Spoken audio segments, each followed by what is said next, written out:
Welcome back, everybody, for another deep dive. This time around, we are exploring an excerpt. It's called Grace Under Pressure. Good. And this one really got me thinking. Uh-huh. It focuses on the moment of Jesus's arrest Right. and this incredible power that he chose not to use. And, like, what if he had unleashed his full power? Oh, yeah. This excerpt kind of explores that what if, and it really kind of shifted my perspective on things. Yeah, it's really fascinating how it uses all these familiar biblical details to make you reconsider the story of Jesus' arrest. I mean, we know about, the miracles and everything, but this excerpt pushes us to think about, the sheer magnitude of the power that he chose to restrain. Yeah, exactly. And it starts with that passage in Matthew where Jesus says he could call on more than 12 legions of angels to defend him. Right. And I have to admit, I never really paused to think about what that means. It's easy to just kind of gloss over it, Hmm. but when you really break it down, it's pretty staggering, Mhm. A single Roman legion was about 6,000 soldiers, a force to be reckoned with. So 12 legions. Right. That's 72,000 angels. Wow. Okay, so that's a huge number. But what does that actually mean in terms of power? I mean, angels aren't exactly, wielding swords and shields, right? Well, that's where the source connects this to another biblical account. The story of a single angel wiping out 185,000 Assyrian soldiers Oh, wow. in a single night. Oh, okay. Now imagine 72,000 angels with that kind of power. Oh, so we're not just talking about winning a battle here. Yeah. We're talking power on a whole other level. Exactly. The source points out that the global population back then was only around 300 million. Wow. So even if we take a conservative estimate of an angel's destructive potential, the idea that Jesus could have called on a force capable of wiping out, well, a lot of people is almost beyond comprehension. Yeah, Yeah. and that's where it gets really interesting to me because the excerpt then kind of zooms in on Jerusalem where Jesus was arrested. Right. It says that even during a festival like Passover, when the city was packed, it would have been utterly destroyed if he had called on those angels. And imagine even during Passover, a time of, celebration and religious gathering, the potential for devastation was immense. Right. Yet Jesus, knowing all of this, chose a different path. Right. He even stops Peter from defending him with a sword. Yeah. Why do you think he made that choice? It seems to go against everything we think we know about, power and self-preservation. Well, that's the heart of it, isn't it? The source argues that this moment reveals something really profound about Jesus' mission. Okay. It wasn't about destruction or even self-defense. It was about something much deeper. Redemption, right? The Yeah. source uses that word a lot, but I'm not sure I fully grasp what it means in this context. It's a complex theological concept, but in essence, it's about reconciliation. Yeah. The idea is that humanity was separated from God because of sin, and Jesus' sacrifice was meant to bridge that gap to offer a path back to a right relationship with God. So if Jesus had called on those angels, if he had fought back and avoided the crucifixion, that would disrupt the entire plan for redemption. That's the argument the source makes. And it really challenges us to reconsider how we view strength and power. Because in this moment, Jesus' restraint, his willingness to endure suffering, is presented as the ultimate act of strength. It's almost paradoxical, isn't it? The idea that true strength could lie in restraint, in willingly accepting suffering. Yeah, it definitely challenges our typical assumptions. Right. We often equate power with dominance, control, the ability to impose our will on others. But this source presents a very different understanding of power, one rooted in love, sacrifice, and a willingness to endure even the most unimaginable pain for a greater purpose. Yeah, and it's not just the restraint, right? The source goes on to describe Jesus actually praying for his executioners while he's being crucified. Father, forgive them, for they know not what they do. I mean, how is that even possible to offer forgiveness in the face of such horrific injustice? It's an incredible testament to his character, wouldn't you say? Even in his moment of greatest agony, he chooses compassion over anger, forgiveness over retribution. It makes you wonder what was going through Jesus's mind at that moment. What allowed him to access that kind of grace under such extreme pressure? That's a question that theologians and philosophers have pondered for centuries. Mhm. But I think this source offers us a glimpse into the answer. It suggests that Jesus' actions were driven by a love so profound, so all-encompassing, that it transcended even the most basic human instincts for self-preservation. So it wasn't just about fulfilling a theological plan. It was about embodying a way of being in the world, a way of responding to even the most challenging situations with love. Precisely. And the source argues that this way of being, this commitment to love and forgiveness, is not limited to Jesus. It's something that's available to all of us, even if we don't face the same kind of cosmic stakes. That's an interesting thought. So how do we tap into that? How do we cultivate that kind of grace in our own lives? Especially when we're not, divine beings with legions of angels at our disposal. Well, I don't think it's about summoning supernatural powers.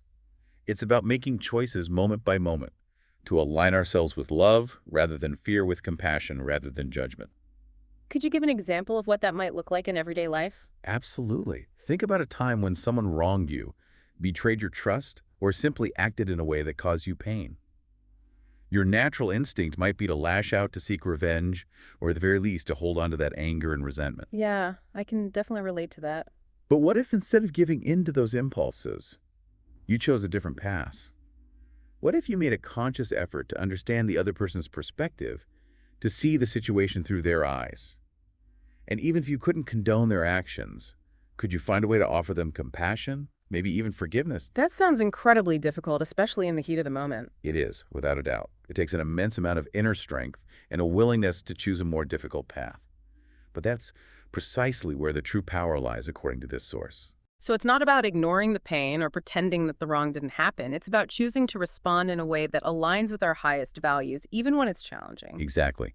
And the source suggests that when we do that, when we choose love over hate, forgiveness over resentment, we tap into a wellspring of strength that's far more powerful than any external force. It's almost like we're choosing to align ourselves with that same power that Jesus embodied, even if we can't summon legions of angels. I think that's a beautiful way to put it. It's about Yeah. recognizing that same divine spark within each of us, that capacity for love and forgiveness that transcends our human limitations. This is really making me think about how I approach conflict in my own life. Yeah, I tend to be pretty quick to anger, and forgiveness doesn't always come easily to me. that's understandable. We all have our own patterns and tendencies, but the point isn't to achieve some kind of perfect state of grace. It's about the intention, the willingness to strive for something more, to embody that spirit of compassion and forgiveness that was so powerfully demonstrated by Jesus. So how do we even begin to do that? Where do we start? I think it starts with awareness, recognizing those moments when we're faced with a choice to react with anger or respond with love. Hmm. And then even if it's just a small step, choosing to move in the direction of grace. So maybe instead of getting caught up in the why of someone's hurtful actions, we focus on the how of our own response. Choosing to meet negativity with positivity, judgment with understanding, even if it feels counterintuitive. Precisely. And over time, as we practice making those choices, that way of being becomes more ingrained, more natural. We start to embody that same spirit of grace and forgiveness that we see so powerfully demonstrated in the story of Jesus. That's a really powerful idea. It's like we're not just passively reading about Jesus's choices, we're actively engaging with them, trying to understand how they might inform our own lives. Exactly. And that, I think, is the true essence of a deep dive. It's about taking these ancient stories, these profound teachings, and finding ways to make them relevant, to connect them to the challenges and triumphs of our own human experience. As we've been talking, I keep coming back to that line from the source. Jesus had the power to destroy the world. Instead, he chose to save it. It's such a powerful statement, and it really encapsulates everything we've been discussing, doesn't it? It really does. It highlights that stark contrast between the immense power at Jesus' disposal and the deliberate choice he made to use that power for love, for healing, for redemption. It's almost like the ultimate test of character, isn't it? To have that kind of world-altering power and to choose the path of humility, sacrifice, and ultimately love. It's certainly a challenging concept to wrap our minds around, especially in a world where power is so often associated with dominance, control, and self-interest. It makes you think about how we define power in our own lives, doesn't it? Are we using our own influence, however big or small, to build others up or to tear them down? To create harmony or to sow discord? Those are important questions for all of us to consider, because whether we realize it or not, we all have the capacity to impact the world around us, for better or for worse. And this excerpt suggests that true power lies not in our ability to dominate or control, but in our willingness to serve, to uplift, to forgive. Exactly. It's a radical redefinition of power, one that challenges us to rethink our priorities and to consider the kind of legacy we want to leave behind. So as we wrap up this deep dive, I'm left with this lingering question. How do we translate these profound concepts into actionable steps?